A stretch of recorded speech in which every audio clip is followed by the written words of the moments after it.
Hey guys, Untitled here. Today a review of OreImo ga Konani Kawaii Wakaganai, and yes, I can pronounce the full name, bitch.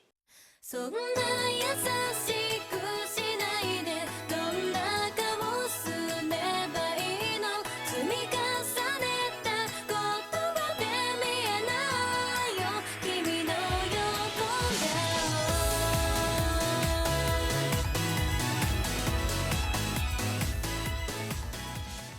OreImo, also known as My Little Sister Can't Be This Cute, is a very strange anime.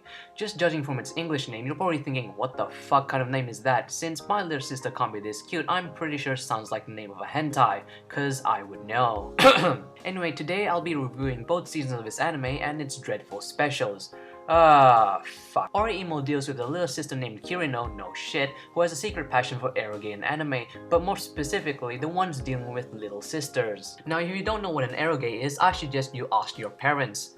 Don't do that. The story of OreImo starts off like this. Kyosuke, who is our male lead, is living in modern-day Japan with his parents and his little sister named Kirino.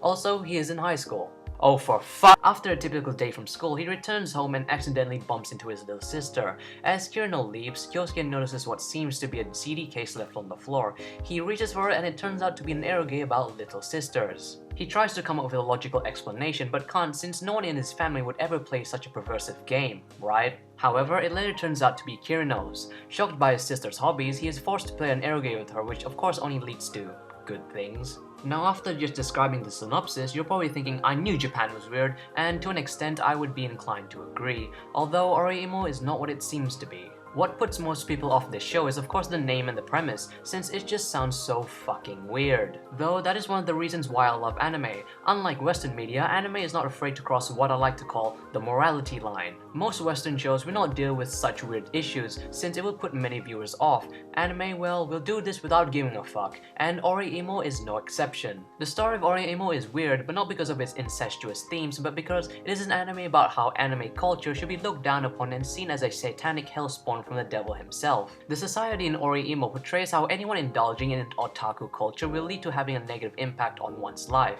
We, the fans who enjoy anime, know that outsiders looking in find anime to be quote-unquote gay, weird hentai shit, for losers, etc., you name it. And we all know that the preconception of anime that the public has on it is complete bullshit. This is where OreImo gets absurdly relatable. As strange as this may be, we the fans are Kirino. Her passion for eroge is probably the same passion with our love for anime. She kept it a secret for a long time since she did not want to seem weird from any of her friends or her family. I bet most of you out there have not told your friends or family that you watch anime and love it to bits. OreImo shows us that it is not wrong to like weird hobbies and that we should not put on a facade just to match other people's expectations. What we enjoy as anime fans should not be hindered and taken away just because everyone else thinks it's weird. If anything, OreImo implies that anyone who thinks your hobbies are weird are just too close-minded to understand. What we enjoy as a fanbase should be up to us and should not be influenced by outside opinions. That's basically it. Thanks for watching this review, more videos soon, I'm Untitled, and I'll catch you all later.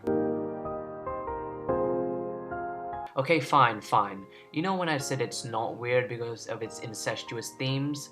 Well, it is also weird because of it. But you know what's even weirder? I actually wanted the brother and sister relationship to work.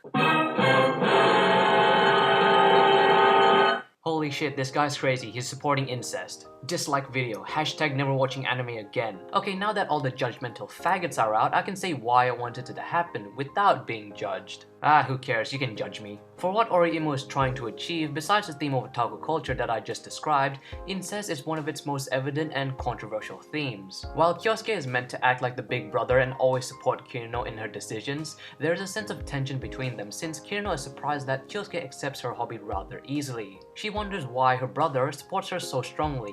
Is it because he's just acting like the caring brother, or is there something deeper, something more intimate? Same goes for Kyosuke. He wonders why his little sister is opening up more and more to him.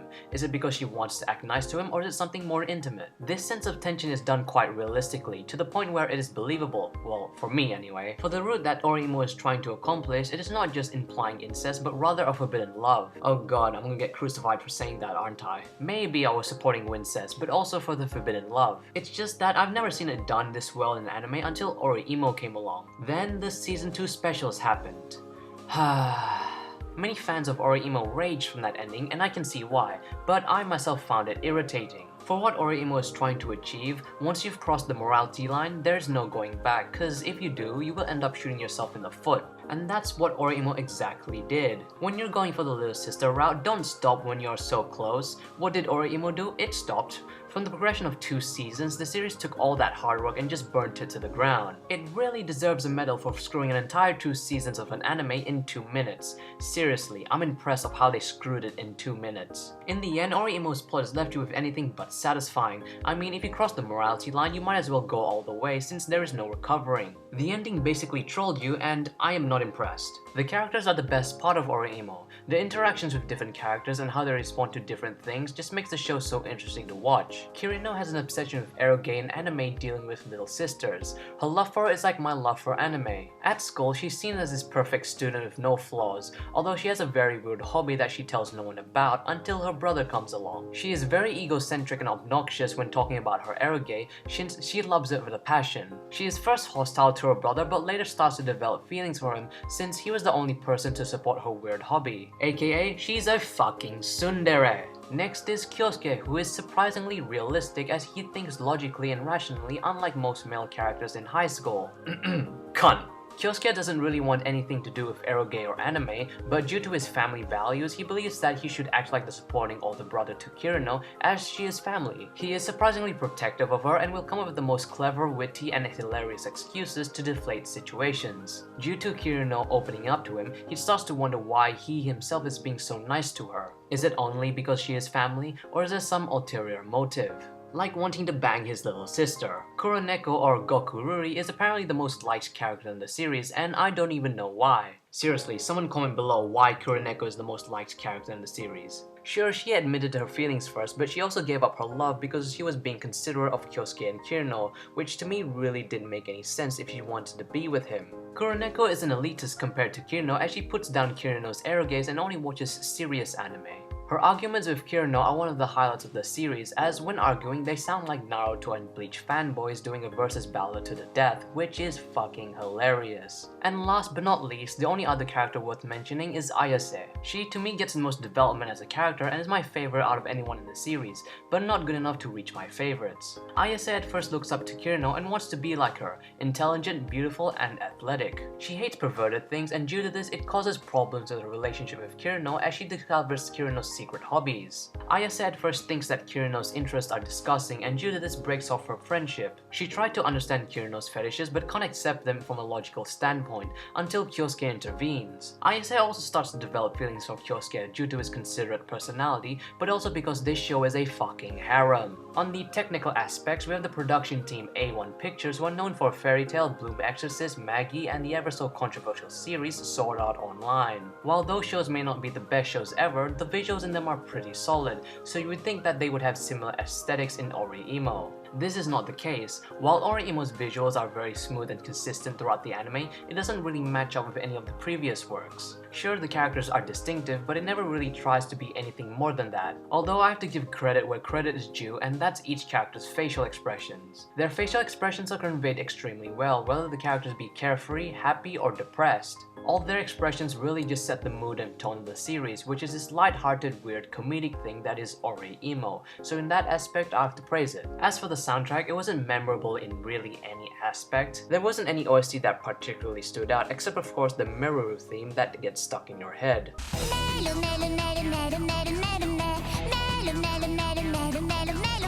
Oh, for fuck's sake! The openings and endings, though above average, were generic and forgettable. The voice acting, however, is a different story. Ayana Taketatsu does a great job of portraying Kirino as his obnoxious, in-your-face little sister. When she is passionate, the excitement really radiates to the viewer, and when she's being down-to-earth, we strongly feel the emotion being expressed. Overall, what did I think of OreImo? I enjoyed it, yes, but I cannot justify or even begin to comprehend why I like the show. It's so absurdly weird and incomprehensible that it just makes you wonder what about the series did I like? Was it the theme of otaku culture? Was it the incest? Or was it the certain values that we got from this anime? Some questions just can't be answered, like why the fuck is my first impressions of Infinite Strauss the most liked video? Seriously, what the fuck? The positives of the series were it had controversial themes, it was believable to a degree, and had great voice acting. The negatives, fuck the ending, and fuck that ending. For having a weird and unique concept but just failing at the end has me awarding the story for OreImo a slightly above average 6 out of 10. Characters has me giving it a good score of 7 out of 10 for being believable and realistic.